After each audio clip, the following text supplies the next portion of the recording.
Hi guys, welcome back to my channel. I am Dr. Shelly and today I am going to talk about some important books to qualify UGC NET और USET in English.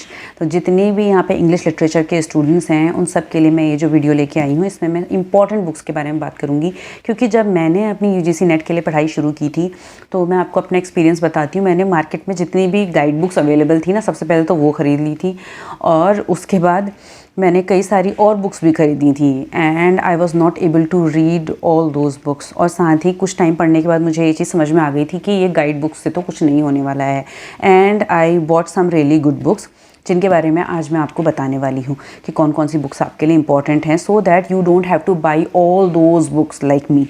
Okay, तो सबसे पहले बात करते हैं आपका MA English का जो सिलेबस होता है। It is very important, specially BA का भी देख सकते हो, पर MA इंग्लिश का जो सिलेबस है उसको तो आपने अच्छी तरह से पढ़ ही लेना है। जब तक आप MA में अच्छे से नहीं पढ़ोगे तो आपको कई सारी जो बेसिक चीज़ें होती हैं ना वो समझ में नहीं आएंगी, ठीक है। So that you are able to locate कि हाँ ये राइटर तो हमने पढ़ा है, ये इस एज को बिलोंग करता है, क्योंकि हिस्ट्री ऑफ इंग्लिश लिटरेचर एक बहुत ज़्यादा वास्ट एरिया है।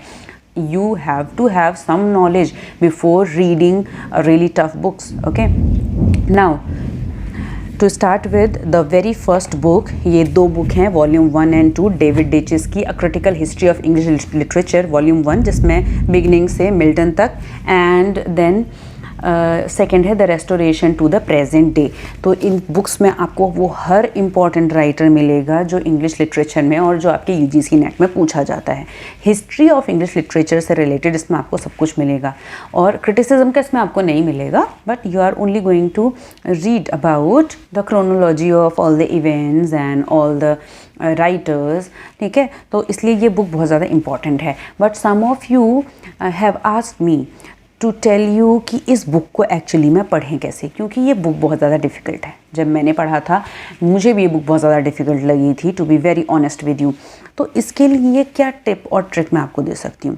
देखो, जब भी आपको अगर कोई बहुत ज़्यादा टफ चीज़ पढ़नी है, वो भी अगर आपका इंग्लिश ऑलरेडी बैकग्राउंड में आपका एलिमेंट्री में नहीं था, तो ऐसे में आपको क्या करना है, पहले एक ईजी बुक पढ़नी चाहिए, सो that you know about the chronology of all the events, so that you know an easy word for the difficult word which is already there in this book. Okay, तो ऐसे में आपको क्या करना चाहिए, start with an easy book, और उसके लिए है विलियम जे लॉन्ग। अभी मैंने रिसेंटली शिफ्ट किया है दूसरे ही जगह पे, अपने घर पे शिफ्ट किया है फॉर सम रीजंस, तो मेरे पास सारी बुक्स यहाँ अवेलेबल नहीं है, पर इन सभी बुक्स पे मैंने शॉर्ट्स बनाया है, so you can go and check those books out there, ठीक है, अगर उसके बारे में थोड़ा और जानना है। पर मैं यहाँ आपको बता देती हूँ कि विलियम जे लॉन्ग की जो हिस्ट्री ऑफ इंग्लिश लिटरेचर है वो बहुत ज़्यादा इंपॉर्टेंट है। उसकी क्लिप मैं एक यहाँ पर डाल भी दूँगी। ये बुक इसलिए इंपॉर्टेंट है क्योंकि इसमें बहुत सारी पिक्चर्स दी हैं, आपको ईजी होता है याद करने के लिए। और विलियम जे लॉन्ग में इतना इजी, एक स्टोरी वाले वे में एक स्टोरी टेलिंग जैसी चलती रहती है कि आपको एक तरह से सब क्रोनोलॉजी समझ में आ जाएगी कि इस इवेंट के बाद ये इवेंट हुआ था, ठीक है, रेस्टोरेशन कब हुआ था, रिफॉर्मेशन क्यों हुआ था, और न्यू क्लासिकल एज के बाद रोमांटिक एज क्यों आई थी, क्या रिएक्शंस हुए थे, ठीक है, लिटरेचर में या सोसाइटी में क्या नई चीज़ें आई थी। ये सभी चीज़ें अगर आपको एक बार समझ में आ गई है, सारे इवेंट्स और कौन सा राइटर किस एज को बिलोंग करता है, इसका एक आपको एक जनरल आइडिया हो गया, तो आपके लिए डेविड डेचिस पढ़ने में आपको ज़्यादा दिक्कत नहीं आएगी। जब आप पूरी एक अच्छी नॉलेज इंग्लिश लिटरेचर की, हिस्ट्री की गेन कर लोगे, उसके बाद अगर आप डेविड डेचिस पढ़ोगे तो आपको लगेगा कि ओ, इस राइटर के बारे में ये भी इंपॉर्टेंट चीज़ है। और देखो, क्वेश्चंस तो आधे से ज़्यादा इसमें से आएंगे ही, जितने भी हिस्ट्री ऑफ इंग्लिश लिटरेचर के क्वेश्चन आते हैं उन सब के लिए जो ऑथेंटिक बुक है वो डेविड डेचिस है, ठीक है। इसके अलावा मैंने दूसरी बुक आपको बता दी विलियम जे लॉन्ग की। विलियम जे लॉन्ग की बुक इसलिए इंपॉर्टेंट है क्योंकि पहले आपको इजी बुक से स्टार्ट करना है। इसके अलावा एक और बुक है जो मेरे पास यहाँ नहीं है, but I am going to tell you about this. इसके बारे में भी एक और शॉर्ट मैंने ऑलरेडी बनाया है। ये है एडवर्ड एल्बर्ट की N outline of English literature, ठीक है। तो ये जो बुक है एडवर्ड एल्बर्ट की, इसमें तो प्रॉपर टाइमलाइन भी बनी हुई है पीरियड की, और हर राइटर के बारे में एक हेडिंग जैसी दे के बनाया गया, जैसे हम आंसर्स लिखते थे बचपन में, ठीक है। तो कई लोगों को ये वाला स्टाइल भी पसंद आता है बुक्स का, तो ये बुक आपको इसलिए हेल्प करेगी। आप मार्केट में जाओगे तो आप देख सकते हो कि किस तरह की ये बुक है और किस तरह का इसका आउटपुट है, पर अगर आप ये बुक खरीदोगे तो कोई प्रॉब्लम नहीं है। ठीक है, वो बुक बहुत आपको हेल्प करेगी आगे जाके, क्योंकि प्रॉपर टाइमलाइन डिस्ट्रीब्यूटेड है, आप एक तरह से क्रोनोलॉजी अच्छी तरह से समझ जाओगे। The next book which I am going to talk about is a handbook of literary terms. तो हैंडबुक ऑफ लिटरेरी टर्म्स जो ये बुक है, this is by M.H. Abrams and Geoffrey Galt Harpham. ये इंडिया एडिशन है मेरे पास, और इस book में ये एक डिक्शनरी की तरह है, पर इसमें ABCD करके वर्ड्स नहीं दिए हैं, but literary terms are there. अगर आपको कोई वर्ड इसमें ढूंढना भी है, कोई लिटरेरी टर्म इसमें ढूंढना है, तो अल्फ़ाबेटिकली सब कुछ दिया हुआ है, so that it becomes very easy for the reader to find out a particular term or particular word।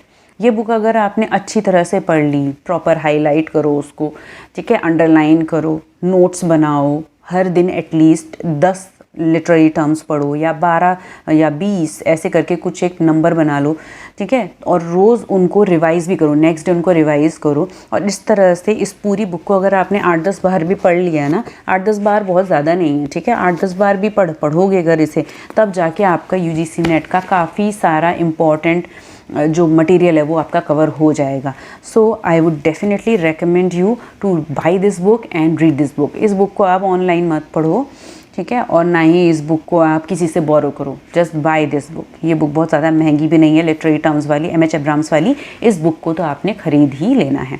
इसके अलावा एक और बुक है, वो है ऑक्सफोर्ड की डिक्शनरी ऑफ इंग्लिश लिटरेचर। उसमें भी बहुत ज़्यादा इंपॉर्टेंट चीज़ें हैं, पर मैं उसको सजेस्ट नहीं करूँगी आपको कि आप उसे ख़रीदो। उसमें हर राइटर के बारे में दिया गया है, आप चाहो तो उसकी ऑनलाइन PDF मिलती है, उसको आप ले सकते हो, क्योंकि वो बुक एक तो महंगी भी है थोड़ी, पर मैं उसका लिंक दे दूँगी अगर आप ख़रीदना चाहते हो तो।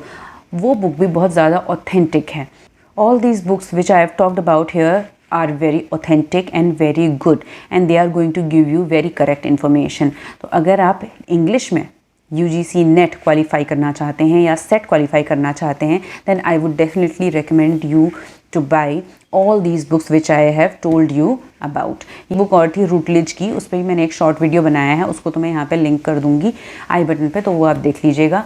और इस बुक में आपको सारे इंपॉर्टेंट एक्सेप्ट्स मिलेंगे, जैसे कि कई बार ये पूछा जाता है कि ये लाइन कहाँ से ली गई है, या ये किस राइटर ने किसके लिए बोला है, ठीक है। और कई बार इस तरह के क्वेश्चंस आते हैं जिसमें कोई डायलॉग दे दिया जाता है, जैसे एक बार वेटिंग फॉर गोडो का एक डायलॉग दिया था कि ये किस ड्रामा का है, ठीक है, या फिर इसमें एक राइटर, एक जो कैरेक्टर है वो दूसरे से क्या कह रहा है। तो इस तरह का जो डिटेल, एक बहुत ही नया पॉइंट ऑफ व्यू लेकर के ये बुक लिखी है, ठीक है, रूटलेज की।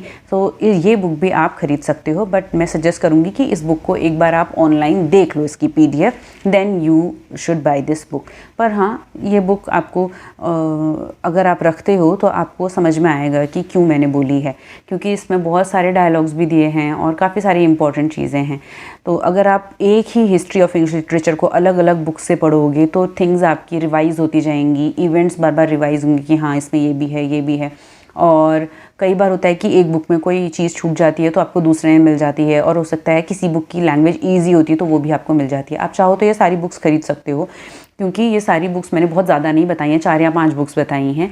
सो please buy these books and start studying. और उसके अलावा मेरा चैनल है in which I make videos about authors and also important works, तो आप वो भी साथ साथ में देखते रहिए। So thank you so much for watching this video. अगर आपको कुछ भी इसमें कोई चीज़ समझ नहीं आई है, you can write down in the comment box. अगर आपको कोई चीज़ अच्छी लगी है, you can write down there as well. Please like, share and subscribe and watch my videos. Thank you so much.